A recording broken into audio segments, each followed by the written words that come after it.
So check it out. We have a pair of integrated amplifiers.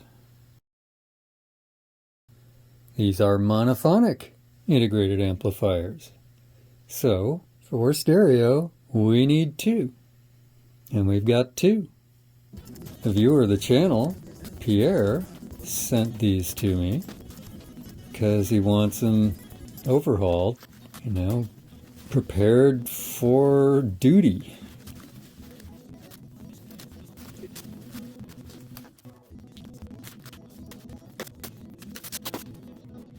But he has been listening to them and said I should listen to them too. Let's get a sense for what we're starting out with. So let's see, let's put in something appropriate for the period.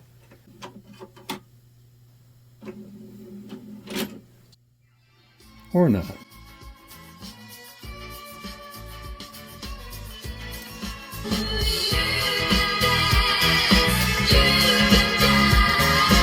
So let's check out the features here.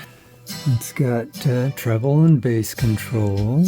It's got a high filter with 0, 1, and 2 settings, a low filter with 0, 1, and 2 settings, and a loudness control with 0, 1, 2, 3.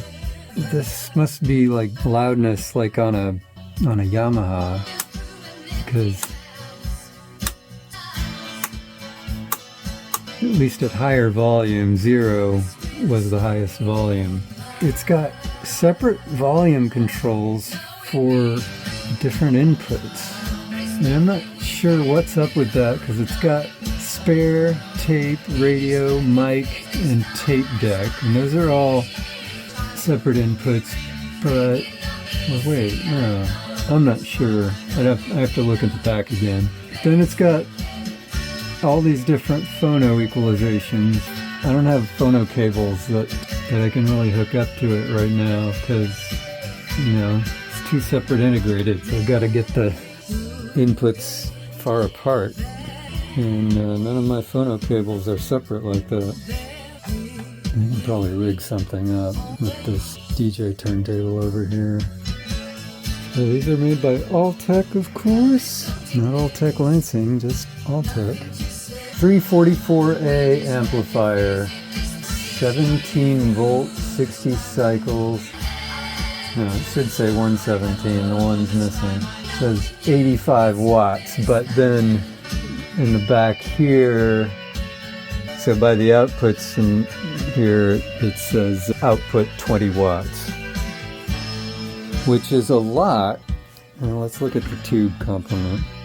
So we've got a pair of EL84s for output tubes. We've got an EZ81 rectifier tube. We've got a 6CG7, which I haven't looked into.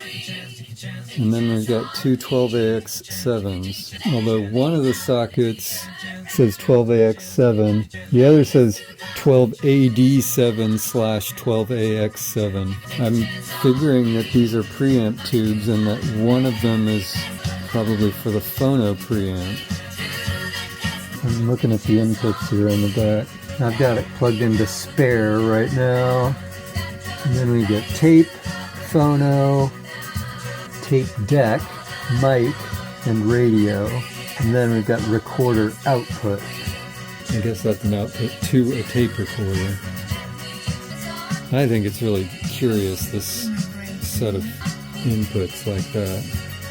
But I guess that means, we can set the gain for each input, which might have a different level, right? CD player is going to have a different level from a turntable, and so we can set all those separately and leave them for when we switch back and forth between them.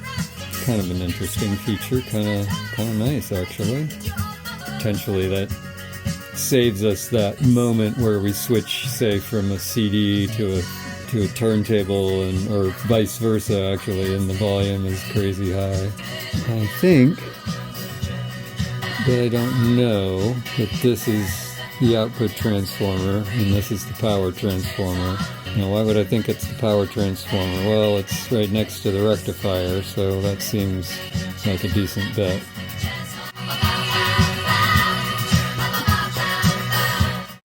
So it's saying that it has, the output says 20 watts. It seems an awful lot for a couple of EL84s.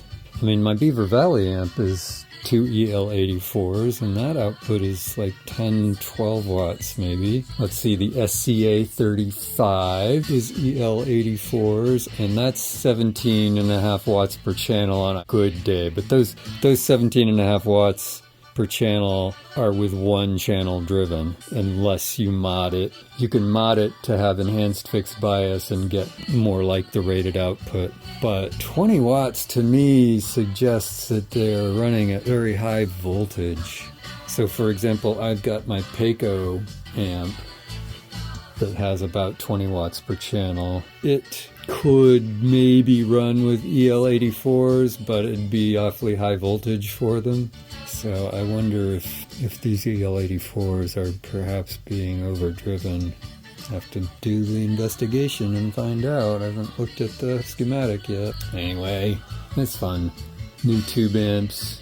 I mean, new ancient tube amps. These are seriously old school.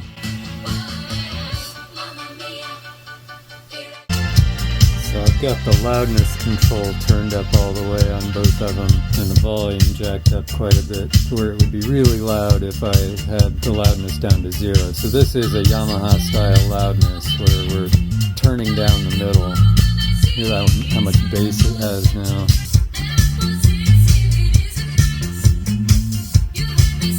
Yeah, so these have some interesting tricks up their sleeves. Doing a power test on this Altec amp. That's 19.8 watts. I wouldn't call that quite good. I mean, that's, something like that is nice. But, 12.6, it's on the edge, but it'll do it. I'm not sure how they get so much power out of these EL84s other than running them at really high voltage, like 390 volts on the plate.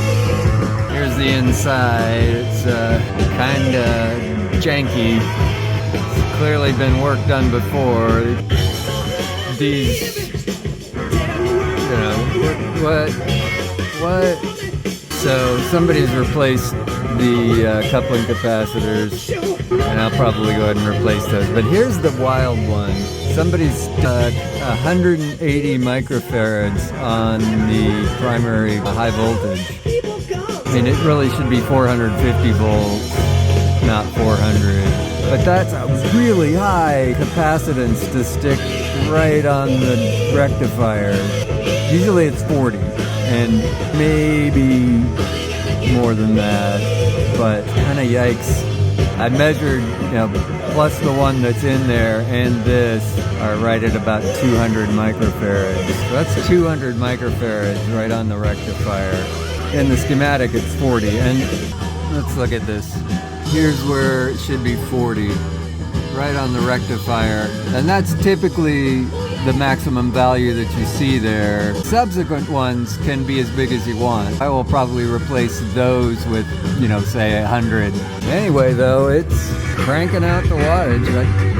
That's a lot of watts for EL84s and push-pull. Pretty nice. Of course, we got to do the bass test. There's 40 hertz, and I'm getting about 12 volts. Which is like 18 watts. It's not able to give quite as much as at 1 kilohertz. And it's giving some ugly crossover distortion there. But it's pretty good. Pretty good down at 40 hertz. We'll try it at 20, see what we get. So down at 20 hertz, we're getting like half the output, which is half the voltage, which means we're getting 4.5 watts at 20 hertz. And that's not, I wouldn't say that's completely undistorted. And see as I turn it up above that what happens. You know, that wouldn't be an awful 20 hertz. That's not good at all. That would suck.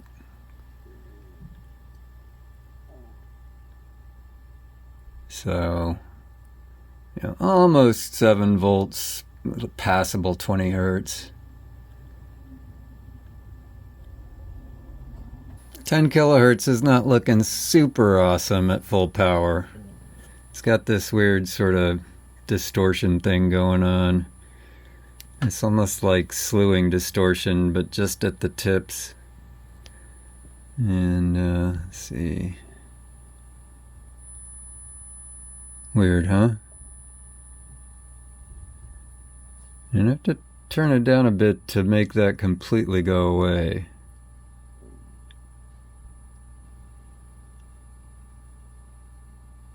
You know, I don't see it there, maybe. So, not bad slewing distortion, but maybe a bit. Maybe a bit of slewing distortion. This is 10 kilohertz. Let's see what it looks like at like 20. At 20 kilohertz, we're seeing some asymmetric distortion. We're not really seeing that much distortion on the bottom part of the waveform, but the top is kind of sawed off, kind of slewed. I think we'd call that slewing distortion.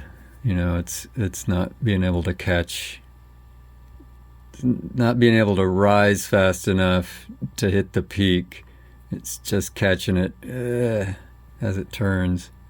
Same thing at higher power.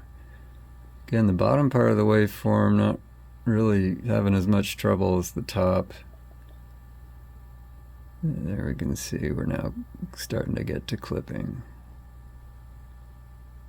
But, you know, it's not slewing too much at 10 kilohertz. At 20, it's not awesome. It's all right. It'll do. So I've got a preliminary plan for what to do to this. And mainly it means taking out the old circuit board, in part because it's a circuit board and in part because it's just old and likely to fail if it hasn't already. And since the tubes are mounted to the circuit board, I will plan to mount sockets to the actual chassis and do point-to-point wiring. And so I've only opened up one of the pair in order to just see what's up and make plans for what to replace and so on. And essentially I'm counting on replacing everything except the old-fashioned integrated circuits, which are these things. Those are likely to be still just fine, and if I need to replace those, I can typically do that with parts on hand. So I've looked through my stock of what I've got, hardware and so on, so I'll plan to use number 440 screws, machine screws, and I've got the nuts, and I'll get locking washers and regular washers and so on, and planning to get turreted mounting strip thingies that'll attach to the same bolts that I use to put on the sockets. And whether I end up replacing all of the resistors and so on or not, I will just plan on ordering parts to do so. So I've put together a spreadsheet of all the parts that I'm going to need and figured out cost and all that. I've got 3 shopping carts online that I was just waiting for payment from Pierre to go ahead with. So that's the deal. I don't really need to open up the other one, and after making the parts order, I will close this one back up and get something else to put on my bench while I wait for the parts.